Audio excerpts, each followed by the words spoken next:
I think we need to look at not just a single touch point anymore for donor engagement. It has to be a multi-step process, and we have to touch people more often than we think we do to get the results we got 10 years ago. I think the other aspect here is that the nonprofit world is very fragmented. We have lots and lots and lots of nonprofits, and so competition for donors and for attention is at an all-time high. And so in order to kind of meet that competition and to say, hey, we're here, remember us, we have to show up a lot more than we think we need to. You're listening to the Nonprofit Counsel Podcast with host May Harris. Welcome to the Nonprofit Counsel Podcast. Today, my guest is Jules Taggart, who is the founder and CEO of Wayward Kind, where she serves as Chief Marketing Officer or Fractional Chief Marketing Officer for her clients. Welcome to the Nonprofit Counsel Podcast, Jules. Thank you for having me, May. Good to see you. Awesome. Well, why don't you start by telling our listeners a little bit about yourself and kind of how you got into this kind of very unique role? Yeah, absolutely. So I live and work in San Diego, and for many years, I had an agency. So I had about 20 employees and ran a marketing agency. We were a full service agency. And a couple of years ago, just kind of looked at what I love to do, the piece that I really like to do, and also the needs of nonprofit clients and what they really needed, and decided to move away from the agency model. And I think part of that is because there's a lot of times nonprofits have internal resources. They have a copywriter, they might have a grant writer or a graphic designer or things like that. So they don't necessarily always need a full service agency. Not to say that some might not, but many don't. But what they do need is strategic guidance, and they need that guidance to kind of be aligned with and married with the strategic plan, as well as the fundraising plan. And I think a lot of times that is not something that an agency can really bring, that level of interaction and oversight. Right. Well, that's a really great point. And I think that, when I was a nonprofit executive director many, many moons ago, it was kind of pre-social media, maybe just at the beginning of the emergence of social media. But back then, I think there was just kind of this taboo, maybe I'm going a little too far with taboo, but basically, marketing, that's not something that nonprofit organizations do. They tell their story, they build friendships, they build relationships, but marketing, that's something that businesses do. It's a commercial activity. Why would I even want to quote unquote market? Well, I think things have changed a lot since many, many moons ago when I was in this. Thanks in large part, I think, to social media, that it's become more, mainstream, that nonprofits are getting their message out there in a more strategic way. But maybe you can talk to kind of this evolution of marketing in a nonprofit organization. Absolutely. I think many of my clients have that same reaction. I always think of it as sort of marketing as the M word. It's a kind of a negative thing, or a 4-letter word. And I think there was a time when nonprofits really did well without a formal marketing strategy. They did really well with the friendships, and not to say that that doesn't still happen and absolutely necessary to have those relationships and relationship driven marketing, but that was kind of the only thing. And there was no digital component. There were no ads. There was no SEO. Like all of that stuff just seemed very, if it was done at all, seemed very frivolous. And we just aren't in that world anymore. I mean, number one, with social media, you can reach so many more people. And it's not just about your neighborhood anymore, unless you're a hyper-local nonprofit. You can, reach a much wider audience with social. And then I think too, COVID really opened our eyes to being able to go beyond just like our neighborhood and to see a little bit of a bigger picture. And then we needed resources like, okay, great. We know we can reach more people. How do we do that with the tools we are currently using? And so I think there's a pretty serious need for marketing. And I think it's one of those areas where many nonprofits kind of go into two camps. They're either all in, and you can see, evidence of that on social media, organizations that spend a lot of time and money figuring out how to reach folks on social. And other platforms. And the other one is sort of all out, where they're really struggling to say, yes, we need to do that. And they're maybe dipping a toe, and they're struggling to actually get any momentum from it. And then it just feels like, well, it's not working anyway. So why are we even doing this? And that's kind of where I usually find folks, is where they're frustrated. They've tried a bunch of things. Their executive director or another leader is managing marketing instead of, doing what they need to be doing every day. And they're bummed, and they want to figure out, like, should we even move forward with all this? Right. Well, that's a perfect, kind of segue into, it needs to be strategic, right? The third kind of, reason I think that at least I've seen is a very large change in donor engagement. And that has to do, I think, with generations. So in our generation, you'd, get asked, someone would call you, picking up the phone, the old rotary phone. I'm really dating myself now, but they pick up the phone and talk to you, or, those amazingly horrible junk, direct mail solicitations that people would get. And, I think my father-in-law, mother-in-law, great aunt, they still react to that kind of physical mailing. Right. And if that's your ideal avatar for support, then keep on keeping on. But I think a lot of organizations are really recognizing that, you've got a younger, more generative donor base. And where are they? Well, they're not opening snail mail. They would prefer to go paperless. So you've got to meet them on those social media channels. You've got to go where they are. And that's really kind of driven this kind of change, I think. Agreed. And I think even older or more traditional donors are still looking at multiple things before they donate. So they might get the snail mail, the direct mail, open it and not take action on it. But then they see something on Facebook or perhaps LinkedIn or wherever, and they say, oh yeah, I meant to do that. And I think we need to look at not just a single touch point anymore for donor engagement. It has to be a multi-step process, and we have to touch people more often than we think we do to get the results we got 10 years ago. I mean, I think the other aspect here is that the nonprofit world is very fragmented. We have lots and lots and lots of nonprofits. And so competition for donors and for attention is at an all-time high.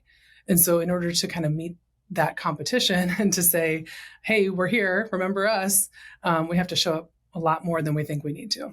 That's a great point. So if there's an organization listening, a founder, a manager, director, who is like, that's exactly right. We need to be doing more in this area. So we need to explore this. How would you advise them to kind of approach this strategically and basically get engaged in this whole process? Yeah, I think first thing is just to see what you're already doing. So often when I start working with a new client, the first thing we'll do is take a look at everything they're already doing, because often there's a lot of good things in there already, and they just maybe need to be tweaked. So maybe you're already doing some email marketing, but it's not performing very well. That doesn't mean don't do email marketing. It means let's figure out how to make it perform well. And so once you kind of know what all the channels are and what's being used right now and how it's performing, then you can decide, okay, how much effort do we want to put into these specific things? And is there anything that can come off the plate? Always a few things to come off the plate before we add anything, because nonprofits don't have the staff generally to execute on like 50 campaigns. And I think that's one of the fears sometimes of hiring external marketing support is, oh my God, I'm going to get great ideas, but then how do I execute all that? And why do I need A/B testing? What does that have to do with anything? I was like, when you start having that marketing speak, I think it is very intimidating. Yes, totally intimidating and often really unnecessary. I mean, I think a lot of times it's using the channels that you're already using in a more effective way. So maybe A/B testing would be useful, but usually it comes down to frequency. Like, how often are you emailing? What kind of content is in there? Are the stories solid? And that kind of goes back to when we were talking earlier about having the relationships and the friendships and that being sort of the center of marketing. That is still the center of marketing.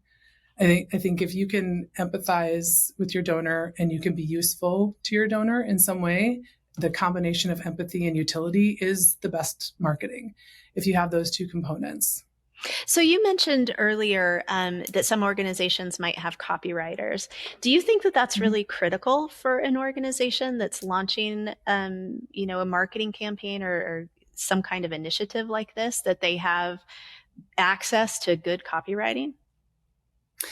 I do. I mean, I think a lot of it comes down to storytelling. So it's various ways of storytelling, and yes, copywriters are important. You might also need some video at some point or some photography at some point.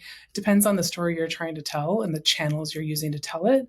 But I do think those resources are useful. I don't think they necessarily need to be full-time employees, depending on what your needs are. And that's another piece of the early stage strategy work, is like figuring out what are all the resources we have? Who are the people involved? What are they really good at? And a lot of times organizations have people on their team that they're not fully utilizing because someone's managing them who isn't in marketing. They do donor development or something else, but they're also managing the 2 or 3 people on the marketing team. And in that case, those folks can do a lot more internally without having to hire and without having to bring in additional consultants if they have some mentoring and strategic guidance, really from anyone, but a lot of times that's the role that I play. So when an organization has come to this realization and they're like, yes, I need a part-time, very, very part-time copywriter, and I need a very part-time chief marketing officer, and I need a very part-time, where do you recommend that they go to find these amazing unicorns? I usually say start with your own audience. So if you have an email list or if you're using social media, start there and ask people who already know and love your organization. They're often going to already kind of have a sense of your stories and a way to think about them. And so there's a little bit less of a learning curve there. And if you find that you don't have someone either, that you already know or that knows your organization, there are lots of resources out there for contractors, both locally, but also from around the US and around beyond, the world, really. Yeah, beyond the world. Yes. Upwork is one. I mean, I think there's a lot of different areas where you can look for the resources you need for just the specific project you need.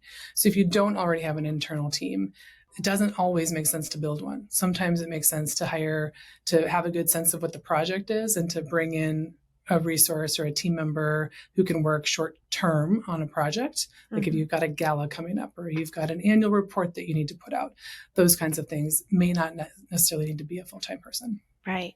So we've focused a little bit thus far in our discussion on marketing for donors, marketing for supporters, but that's not the only mechanism or potential avenue. I think that marketing could be very useful because most organizations, they want to get people in the door for their programs, or they want to get people in the door for curriculum or tuition. I mean, we're talking schools, museums, et cetera.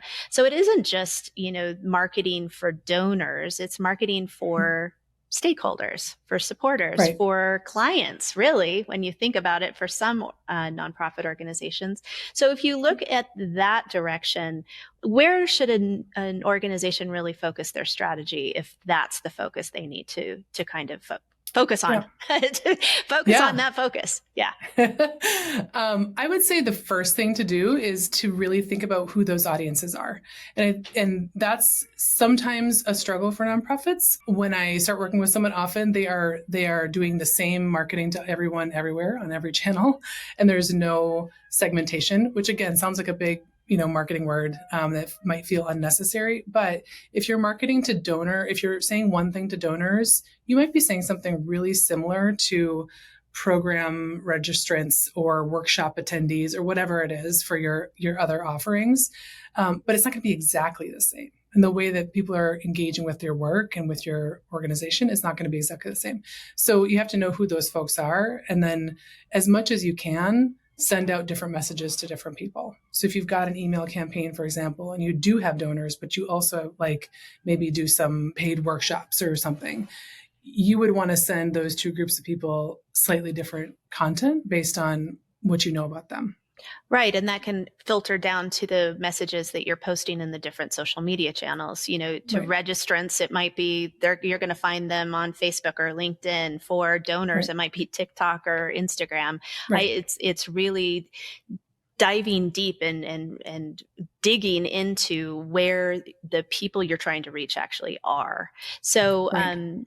is there any kind of tips or tricks that you would recommend to organizations if they really haven't done this before and they're Yeah. just now dipping their toes? The first thing to do is talk to stakeholders. So, and I'm happy to share a resource that you can send out, Absolutely. but just some questions Yeah. to ask stakeholders. So गर if you're an org that has clients, gather, 4 or 5 clients. If you're an org that has donors, gather 4 or 5 donors, and so on. Like figure out what these groups are, and then ask them questions. And really those questions come down to, how did you find us? Why did you choose us? Why do you continue to choose us? What is it that makes you proud to be associated with us? In what ways do we surprise and delight you? There's a lot of different questions that you can ask, and you'd be surprised at the answers. And those answers really do become content. Then you think about if you are creating a video for your website, for example, for workshop attendees, you'll go back to those interviews or those questions, however you send them out, and say, what did they say about us? What do they love about this workshop? And then you can kind of pull the content from them. That makes the best content because it's really relatable to the audience. So I would say the first step, if you're going to be segmenting, is to talk with the people who you want to reach. That is an excellent, excellent point.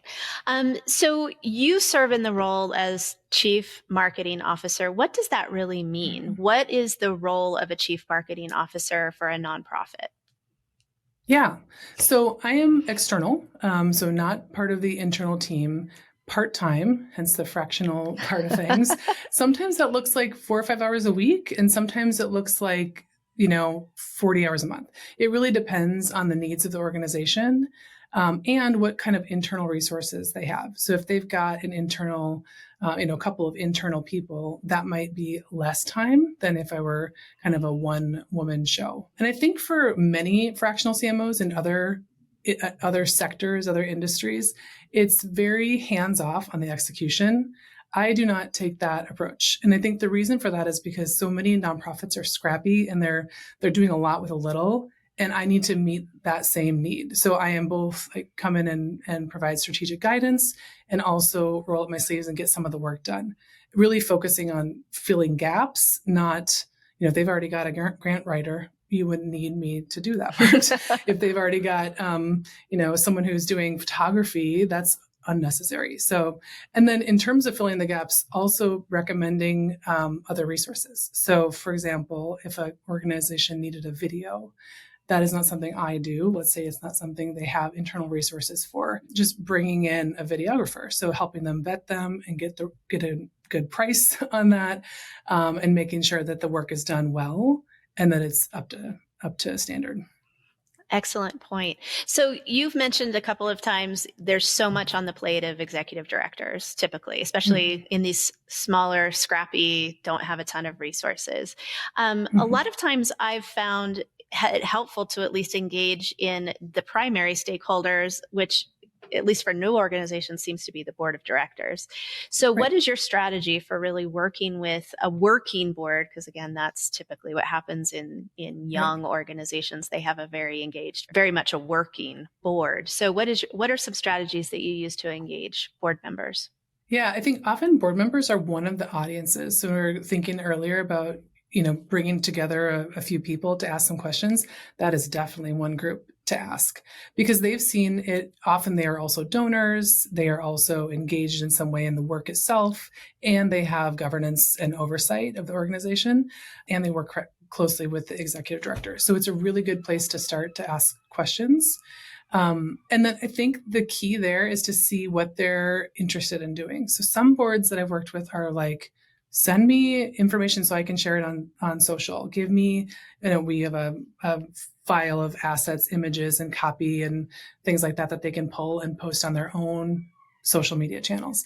And some are like, I want nothing to do with that, but I will do this other thing. And they have an interest in looking at something else or providing feedback on something else.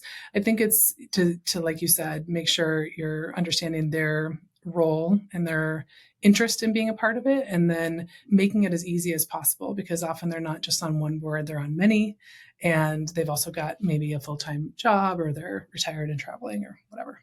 Right, right. Okay, so as we wrap up this episode of the Nonprofit Counsel Podcast, is there anything that you would like to share with our listeners? It could be tips, tricks, things to think about, resources you want to share, ways to learn more, anything? Sure. I think the biggest thing that you could do is, like I said, talk with your stakeholders. I think that's the first thing. If you do nothing else, and that's certainly something that can be done by your organization. It doesn't necessarily need to be a consultant or an agency or a fractional CMO or anybody else. Often it's best if those conversations happen with you, because you will get a ton of marketing ideas out of that. And then the key is to figure out which ones are going to be the most useful, and to only do those. Often if we do too much, everything kind of falls flat. So really hone in on the things that you think would be most useful. And if you'd like to get in touch with me, you can reach me at waywardkind.com. Awesome. Well, thank you so much, Jules, for joining us on the Nonprofit Counsel Podcast. And I invite our listeners, please do reach out to Jules at Wayward. What's the next part? Wayward Kind. Wayward Kind. It just totally went out of my brain. Okay. So waywardkind.com if you're interested in learning more. Thanks again, Jules. Thank you. Thank you for listening to the Nonprofit Counsel Podcast. Are you ready to lead with clarity and confidence? Head to nonprofitcounsel.com to find the tools you need to start smart, lead strong, and create lasting impact.